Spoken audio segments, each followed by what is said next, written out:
Hello, my friends. How are you doing? I hope you are very well, and I welcome you to Ren's room, to this INFJ room. As in, I'm an INFJ, and I welcome you to my room. Today, we're going to talk about. We're going to have a new episode of INFJ Confessions. So, this is a little series that has been going on for a few weeks now, and I do know that there are some people for whom the series is kind of the thing they like the most about the channel, which I really like, because in a way it's like it's one of those few series of episodes where I talk more about myself. I'm famously not a really proficient person when it comes to talking about myself and being more personal. So it's great that when I do decide to do that, people are on board. So I'm going to discuss today I'm going to make it kind of a casual video where I can exchange with you in a very relaxed fashion. There might be comments here and there that just, insert themselves for no particular reason. But the overall thrust of this video is my experience with haters. And as you understand, this means my experience dealing with haters as a public personality of sorts. I'm a public person. I have a YouTube channel with a certain number of followers. So for a few years' time, my name's been circulating within various subcultures, and so you do experience, that's the inevitable byproduct to this, is that you experience a certain level of pushback, haters, very broadly speaking, because I'm going to be talking about not just people who hate you or who dislike you for no particular reason, but all sorts of criticisms and sort of attacks you might get from different quarters. So what is that all? Could be of interest to people who are considering starting a YouTube channel. You always think, okay, what kind of pushback am I going to get? Can I deal with this? Can I cope with this? So I'll give you a little, preview of what it means for me. Okay. Now, before I move on, I'm working on a new INFJ book at the moment. You probably know this, but so far the authoritative investigation of the INFJ type remains the Ecstatic Soul. Get a copy. It's available below. All right. My book on the INFJ and the Infinite Castle, my fictional novel, where the rumor has it the main character is an INFJ, and it's a very nice product. It's also less than 10 years. If you're into Murakami, Kafka, Dostoevsky, you'd like to support my channel, want to know more about existentialism in fiction, this might just be the book to get. You also have a Patreon page there that you can support me at. It really helps me to have those monthly donations. So I'm very grateful for anybody who does that. Haters. I think I should start off by saying that I'm relatively fortunate in the sense that I don't think that I have as many haters as some other people do. I don't think that like the phenomenon of having to deal with haters concerns me. I mean, it has certainly concerned me and has been something that I've had to deal with, but it's just not something that's been front and center the vast majority of the time. There might be a number of reasons why that is the case. One reason could be simply that one reason is that you could imagine that your channel is very consensual, right? So you're really trying to not hurt anyone's feelings, not attack people gratuitously. You're just trying to appeal to everybody, right? You're trying to be nice to everybody. So it reduces the likelihood that you're going to be attacked by people. So that's one possibility. Do I think it applies to my channel? I think it applies to my channel to a degree, but I don't think it applies to my channel. I don't think it's sufficient to explain the relative calm of my channel. Because yes, I'm overall, I think, a pretty nice and fair person. Like, I don't try to I'm not mean to people for no reason. I'm not gratuitous in my critiques or my attacks. But at the same time, like, I'm not, I try not to pat people on the back and for no reason either. And if I have an issue with a particular system, I will say it. I won't say it all the time. I'll just say it, once or twice in a sort of time-specific fashion. I'll say it brutally, but it's said, and then I'll move on, Incidentally, those videos are probably the ones I get the most pushback. But I think that's another reason why I don't get that much pushback is not. It's less to do with the sort of consensual, sort of like, oh, he's kind to everybody type of nature of my channel, and more so to do with the fact that my content is not direct in the sense of like you kind of have to often pause and think about what I'm saying. There's a level of abstraction that's probably higher than for other channels. And I think that for this reason, it sort of disarms the idea of the dramatic little infighting between people, because it sort of gets to a level of abstraction where these things become a little bit less important anyway, So, and I think that ultimately, if I had to think about, okay, why don't I have that many haters? That probably would be one of the reasons, or probably the main reason, I would say, before, if you like, a more central reason than my supposed sort of kindness, my supposed fairness to people, which exists, but that's not going to prevent you from having haters. However, if you have someone whose main purpose in life is to find ways of being hostile, because there's people who organize their existence value systems around that.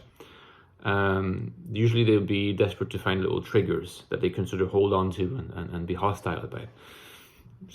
A lot of my content I don't think offers much in the way of those triggers, because it's just maybe a little bit too theoretical for that, Now, that being said, all this, my relative luck in not being invaded by haters, does not mean that I have never had haters in my life. And like I said, I'm using here a very broad understanding, very broad definition of a hater. A hater being someone who will either troll on your channel, offer critiques that are extreme, not very well argued, and seem to show a dislike of you yourself and your opinions. Some kind of pushback that just doesn't seem to be warranted by rational argumentation. Because obviously anything that's rationally argued, I'm not going to count as being in that category. That would be ridiculous. Rational argumentation contributing to better content is the opposite of hating. It's loving, if you think about it. I need this stuff, and you guys provide me with that stuff, a lot. So continue to do that. Do more of that, in fact, Don't hate me. Love me by criticizing me constructively. But anyway, there are still people who are irrationally sort of antagonistic towards me, and perhaps for some of you this is the juice of the video, so I will talk about it a little bit.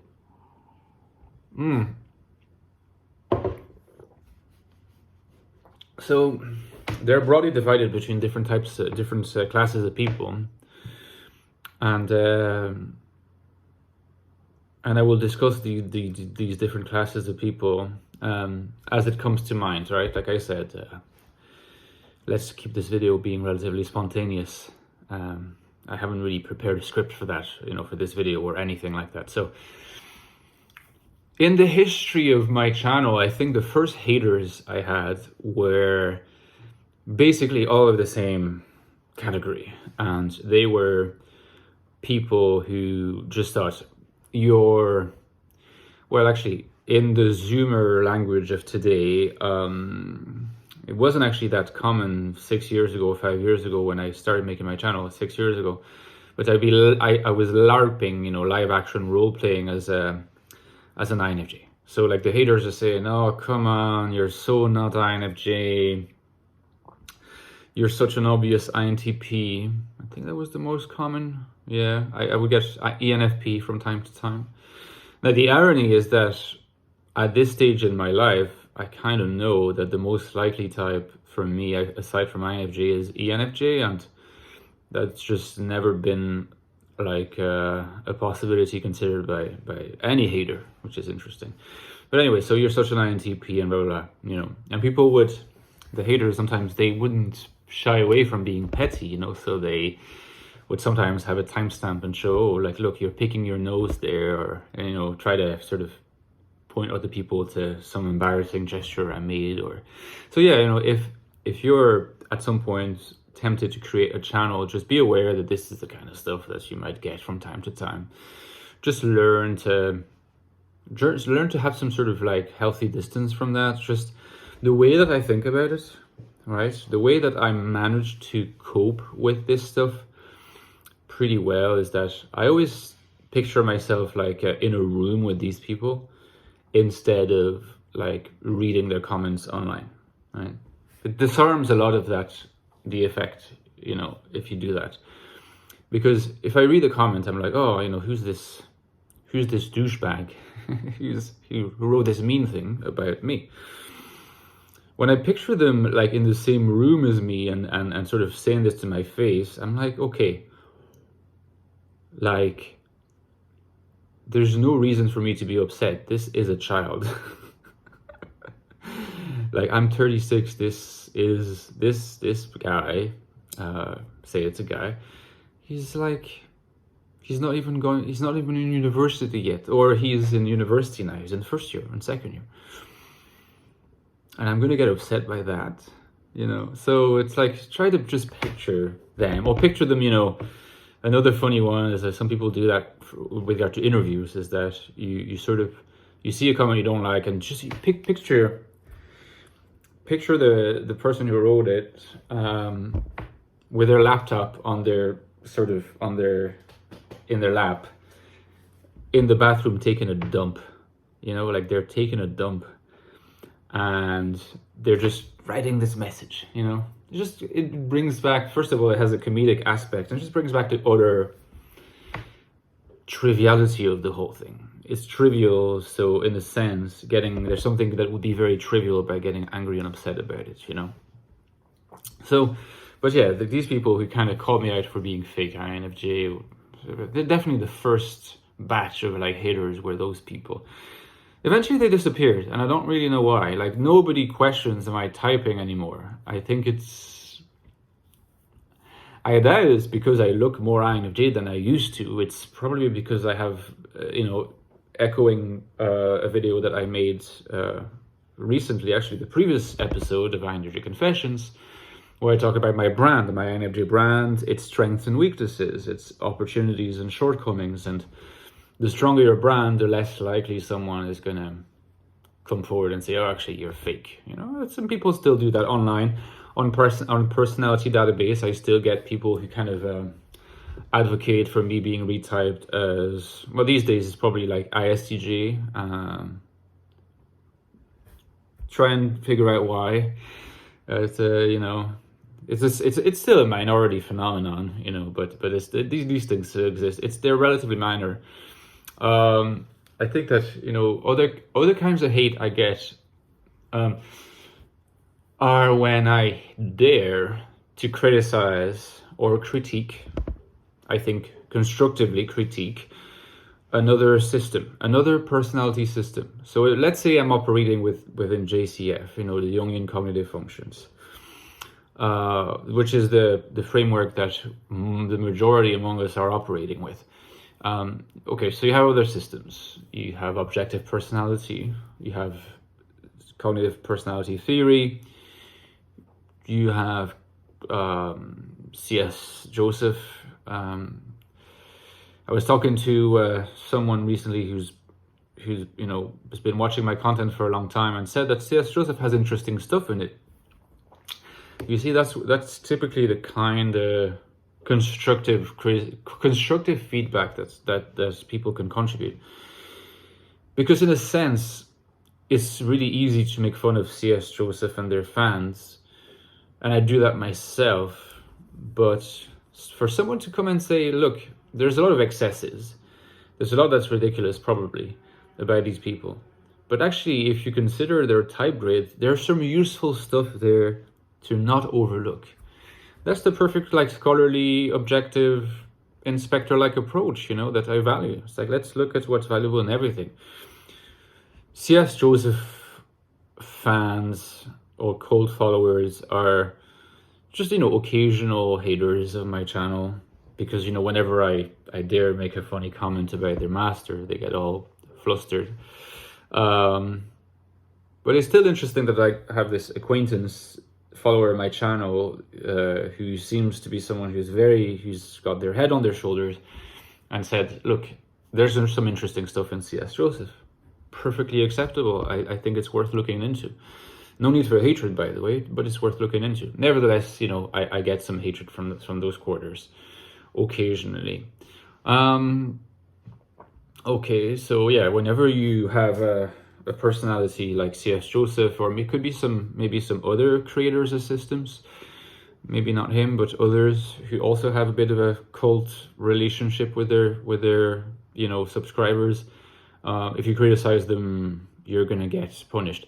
That's obviously a giveaway, like, sign of a cult. And you know, there's lots of mini cults on the internet, and including personality type communities. Just be aware of that. You know, if you're ever tempted to join the Discord server of a personality community, just be aware that, like, some of those servers are culty, you know, and be aware of the signs. Okay, so I get some hatred from that occasionally. You know, and then I suppose yeah, I get some hate sometimes from, like, young conservatives who think that I don't do justice to young, like, enough in my videos when I use the young to kind of, you know, back up my analyses. That happens, but usually I try to, you know, I said, okay, I take your point. Can you tell me in what ways? And usually they can't explain why. So the exchange stops there and leaves me assuming that I actually did justice to Young. I mean, I have read a huge amount of Young, so until it's shown to me exactly in what respect I don't do justice, you know. I wouldn't necessarily call it hatred here, but I would call it, like, somewhat unjustified criticism, or unbacked up, you know, not backed up. Yeah, and I think that's kind of most of it. Like I said, my favorites, you know, initially, like in the first maybe 6 months, sometimes I would get a bit annoyed, and I'd have to find ways of not responding. And occasionally I have responded. And, you know, when you respond to hate, you know, to hate or to a troll, like, the only thing that happens is that it gets worse and worse, and then you're sort of, it's spiraling down, and you don't know how to get out of it. The best policy, and there's no exception, is to not respond. As a friend likes to say, to show some haughty disregard for those that try to tick you off. Haughty disregard. Keep that in mind. Now, one consequence is that some people think I'm a little bit pretentious, or not pretentious, but arrogant or haughty. But that's the way that I deal with, you know, these issues. Sometimes I just try to look at those issues from above, and realize they're lots more than they seem. Okay, let me know in the comments what you think, guys, and you know, if you've ever encountered hatred on the internet, and how do you deal with it. All right, I'll see you tomorrow, guys. Take care.